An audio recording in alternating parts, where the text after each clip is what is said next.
फिर हम इसको आगे बढ़ाते हैं स्टोरी को। और अब नेपोलियन हिल साहब, जो नेपोलियन हिल हैं, ये इन्होंने रिसर्च कर लिया 20 साल। रिसर्च करने के बाद उन्होंने किताब लिखी और इस किताब का title think and grow rich लिखा। थिंक एंड ग्रो रिच, तो सबसे पहला चीज है थिंक, थॉट। अब यह है कि थॉट क्या है? हर व्यक्ति में सक्सेस का थॉट कॉमन है। जो भी सक्सेस होना चाहते हैं, जितने भी 500 से ज्यादा लोगों का उन्होंने स्टडी किया, सब में कॉमन चीज था, एक आइडिया। वो सीड था। वो आइडिया क्या है? उसका उन्होंने नाम दिया desire, starting point of all achievement. हर सफलता को प्राप्त करने के लिए डिजायर, यही थॉट है, डिजायर होना। और डिजायर को भी वो बताते हैं आम इच्छा नहीं, बर्निंग डिजायर। आखिर बर्निंग डिजायर और डिजायर में क्या फर्क है? आम इच्छा, देखिए, दुनिया का हर आदमी चाहता है अमीर बनना, दुनिया का हर आदमी चाहता है सक्सेसफुल होना, चाहने से नहीं होगा। बर्निंग डिजायर का मतलब है लॉजिकल, बर्निंग डिजायर का मतलब है एक्शनेबल, बर्निंग डिजायर का मतलब है रैशनैलिटी, साइंटिफिक टेम्परामेंट। उन्होंने ये पाया कि सक्सेस होना साइंटिफिक अप्रोच है, और बर्निंग डिजायर जो है आपको एक्शन लेने के लिए मोटिवेट करता है, ना कि सिर्फ सोचते रहें कि आप बड़े हो जाएंगे, इससे काम नहीं चलेगा। तो डिजायर और बर्निंग डिजायर में ये फर्क है कि एक इच्छा, एक सोच, जो बीज है, जो डिजायर है, आम इच्छा से अलग कैसे है कि ये आपको जलाती है, ये आपको किसी भी कीमत पे काम करने के लिए मोटिवेट करती है। अगर आप आईएएस करना चाहते हैं, आप पीसीएस करना चाहते हैं, आप किसी फील्ड में सक्सेस होना चाहते हैं, दुकान खोलना चाहते हैं, तो ऐसा नहीं है कि कस्टमर नहीं आ रहा है तो डिजायर खत्म। जी नहीं, यहीं पे आप समझिए, कंटिन्यूअस डिजायर है, ये कंटिन्यूअस एक्शन है। ये नहीं कि कुछ काम कर रहे हैं और सफलता नहीं मिल रही है तो सिंबॉलिक ऑफ सक्सेस नहीं मिल रहा है। जैसे सपोज कि कोई चीज नहीं चल रहा है तो बंद कर दिया, ये डिजायर की बात नहीं हो रही है। This is the difference. Burning desire का मतलब जो कंटिन्यूअस एक्शन के लिए आपको, यानी आपके विल पावर से रिलेटेड है। विल पावर कहते हैं जब तक आप लक्ष्य तक नहीं पहुंच जाते हैं तब तक उस काम को करते रहते हैं। This is called burning desire. और 3-4 टर्मिनोलॉजी उन्होंने दिया, वो सब एक दूसरे से कनेक्टेड है। जैसे यहां पे मैं आपको एक बार दिखाना चाह रहा हूं, ये है कंटेंट। आप कंटेंट को एक बार देख लें। देखिए, ये है इस किताब का कंटेंट, ठीक है। पहला है डिजायर और दूसरा है फेथ, यानी बिलीव। देखिए, बर्निंग डिजायर के साथ आपको ये बिलीव होना जरूरी है कि आप उस काम को कर लेंगे। अगर आप आईएएस की तैयारी कर रहे हैं, आप कोई दुकान खोल रहे हैं, आप कुछ भी काम करना चाह रहे हैं दुनिया में, तो आपका एक बर्निंग डिजायर होना चाहिए जो आपके एक्शन के लिए हमेशा तत्पर करे, और आपके अंदर बिलीव होना चाहिए कि मैं कर जाऊंगा। डाउट नहीं होना चाहिए आपको।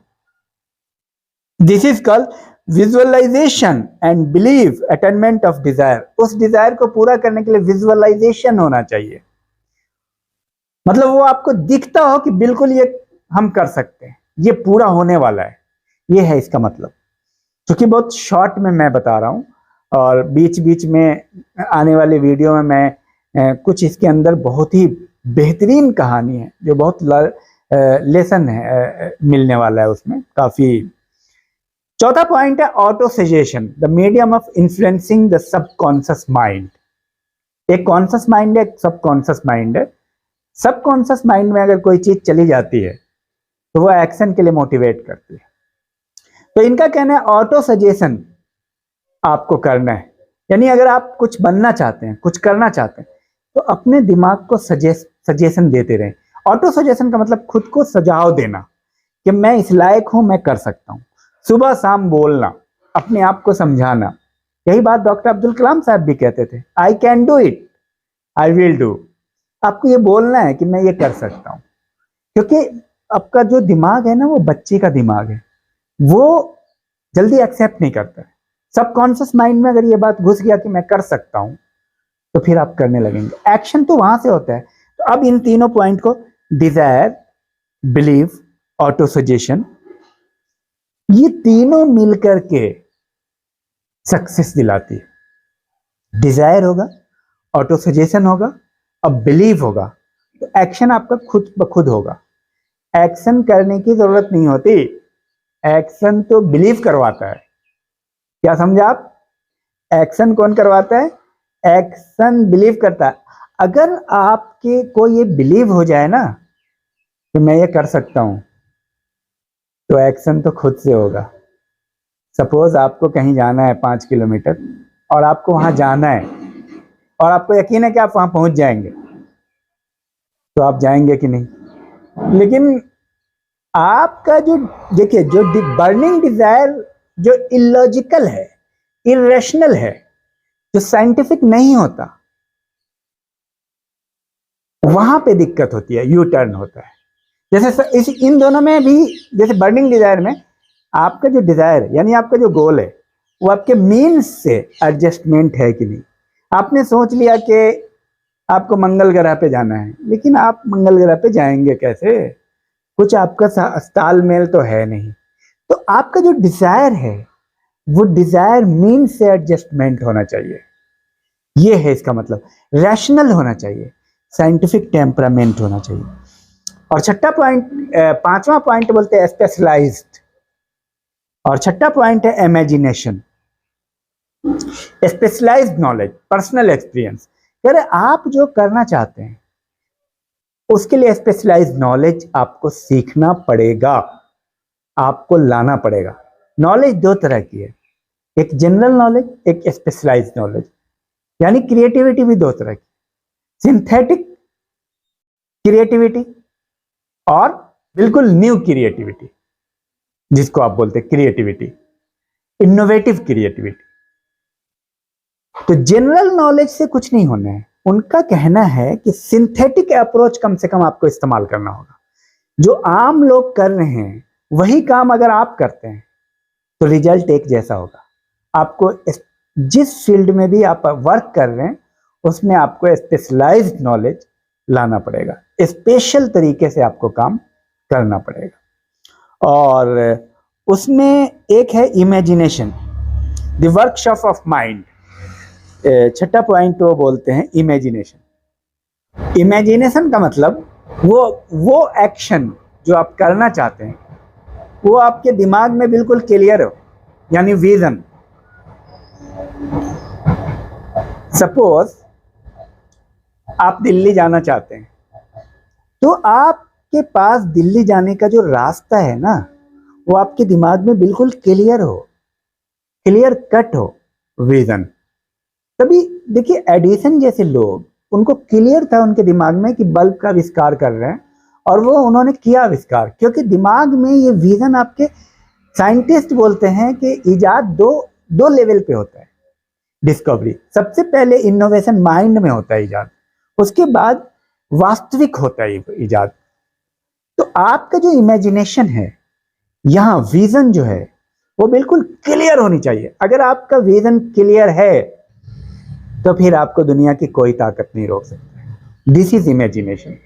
इमेजिनेशन का मतलब ये नहीं कि कुछ भी आपने सोच लिया, सोते सोते सपना देख लिया।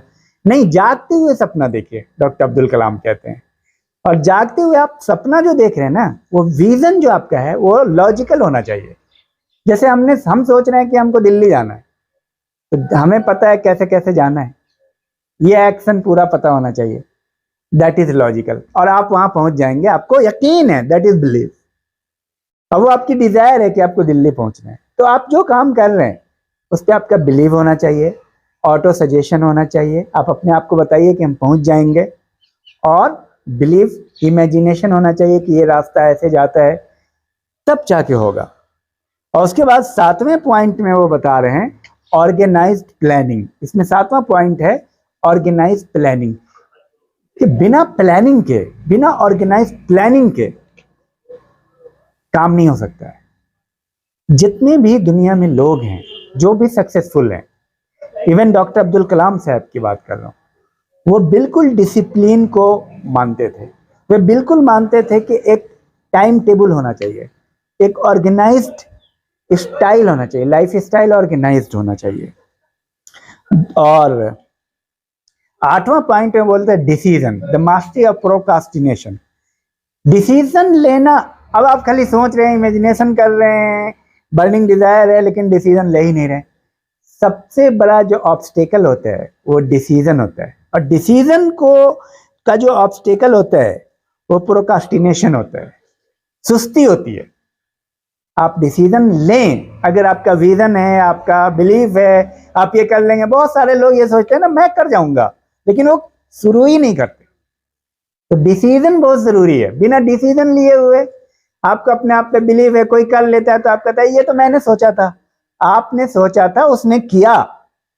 जो डिसीजन लेगा, जो एक्शन लेगा, वही गोल तक पहुंचेगा। और 9वां पॉइंट है persistence. Persistence, the sustained effort necessary in induce faith. Persistence का मतलब निरंतर, that is burning desire, continuous effort. Edison के बारे में क्या पता है आपको? 10,000 बाल फेल हुए बल्ब के आविष्कार में, 9,999 बार। और मतलब जिसको ये बिलीव होगा कि हम सफल होंगे ही होंगे, जिसका बर्निंग डिजायर होगा, वो असफलता की तरफ, असफलता तो एक बस क्षणिक है, वो आपका रास्ता रोकती है, आपका इम्तिहान लेती है। तो परसिस्टेंस बहुत जरूरी है। चाहे जितनी मुसीबत आ जाए, जितनी बार असफल हो जाए, आपको रुकना नहीं है, निरंतर चलते रहना है। तो ये था बहुत महत्वपूर्ण। और कुछ इंपॉर्टेंट ये 5-7 पॉइंट है, मैं इसको एक बार और, जो बर्निंग डिजायर है, बिलीव है, ऑटो सजेशन है, स्पेशलाइज नॉलेज है, इमेजिनेशन है, और ऑर्गेनाइज प्लानिंग है, डिसीजन है, परसिस्टेंस है। अगर ये आपके अंदर है, आप किसी काम को शुरू करते हैं, जब तक हम कामयाब नहीं होंगे, लगे रहेंगे, चाहे कितने भी साल लग जाएं, तो आपको कोई नहीं रोक सकता है। ये सारी चीजें, आपको अपने आप पे बिलीफ है कि मैं कर जाऊंगा, तो दुनिया की कोई ताकत नहीं रोक सकती। बिलीव आधा घंटा के लिए नहीं, 6 महीने के लिए नहीं, 2 साल के लिए नहीं, कंटिन्यूअस, जब तक कि आप लक्ष्य तक नहीं पहुंच जाए। तो ये था। बट मैं आपको ये कहूंगा कि हमने इस किताब की समरी आपको बताई है। ये किताब अपने आप में ये बातें पूर्ण नहीं है, चाहे जिसके भी रिव्यू आप सुन लें। इस किताब में इतनी सारी बातें हैं, इतने इंपॉर्टेंट बात हैं, इतने महत्वपूर्ण बातें हैं। तो बीच बीच में हम बहुत इंपॉर्टेंट स्टोरी है इसकी, वो भी आपको बताएंगे कभी कभी। लेकिन कुल मिलाकर के हमने इस किताब की एक समरी तैयार कर दी है, एक इम्पॉर्टेंट। बट ये काफ़ी नहीं है, इस किताब को अच्छे से और समझने की ज़रूरत है। पर समरी के लिए ये 5-7 पॉइंट दुनिया के हर सक्सेसफुल बंदे में कंपलसरी होता है। कौन कौन? बर्निंग डिजायर, बिलीव, तीसरा पॉइंट ऑटो सजेशन, चौथा पॉइंट ऑटो सजेशन, चौथा पॉइंट स्पेशलाइज्ड नॉलेज, इमेजिनेशन, और छठा पॉइंट ऑर्गेनाइज प्लानिंग और डिसीजन। ये 7-8 पॉइंट है। और परसिस्टेंस जो दुनिया के हर सक्सेसफुल बंदे में कॉमन है। आप अपने आप को देखिए। तो चलिए, इस वीडियो को ज़्यादा से ज़्यादा लोगों तक शेयर कीजिए। हम चाहते हैं कि हमारे स्टूडेंट, हमारे विद्यार्थी कल के भविष्य हैं। आप इन सारी थ्योरी को, जो सक्सेसफुल लोगों की थ्योरी है, इसको ना ही सिर्फ सुन करके एज यूजुअल आप चल दें, बल्कि इसको अपनी ज़िंदगी में उतारिए। अगर आप सफल होना चाहते हैं तो ये 7-8 कैरेक्टर, आप कोई काम करते हैं तो उसको अंजाम तक पहुंचाइए। एक डिज़ायर आप पैदा कीजिए। आप जब तक काम नहीं कीजिए तब तक आपके अंदर से वो डिज़ायर ना हो। तो thank you, all the best. ज़्यादा से ज़्यादा विद्यार्थियों को शेयर कीजिए, सब्सक्राइब कीजिए, लाइक और कमेंट कीजिए।